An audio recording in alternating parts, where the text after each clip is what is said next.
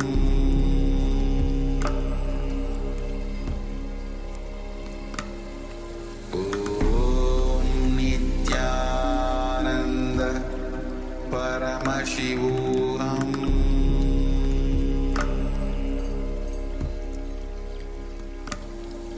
Om Nityananda Paramashivoham Paramashivoham Om Nityananda Paramashivoham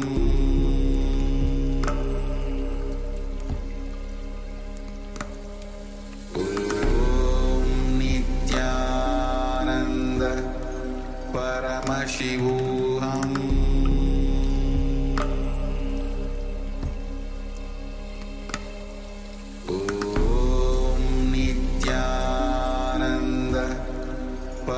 Paramashivoham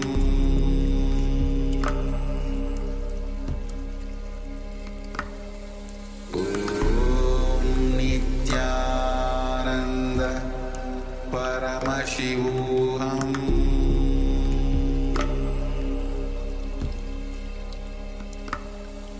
Om Nityananda Paramashivoham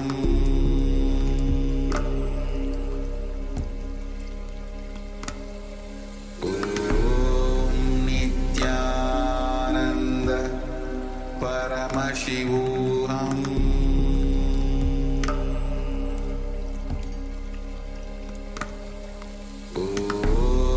Nityananda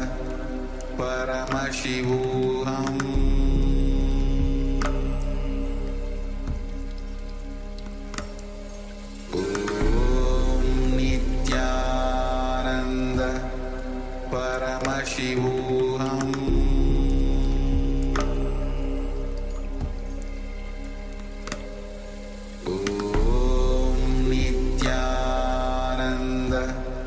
Paramashivoham Om Nityananda Paramashivoham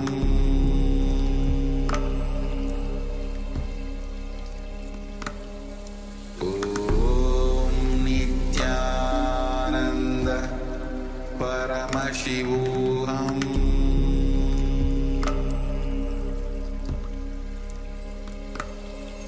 Om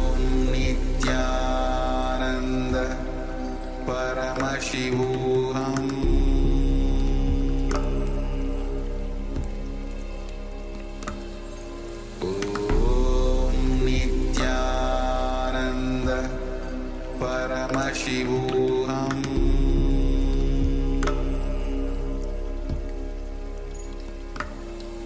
Om Nityananda Paramashivoham Paramashivoham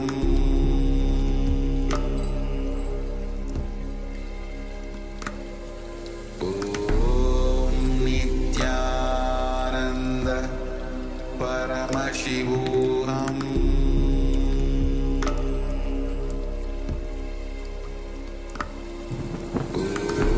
Om Nityananda Paramashivoham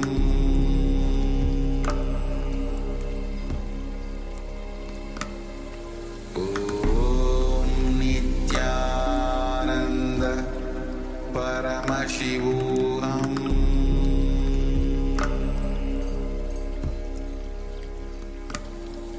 Om Nityananda Paramashivoham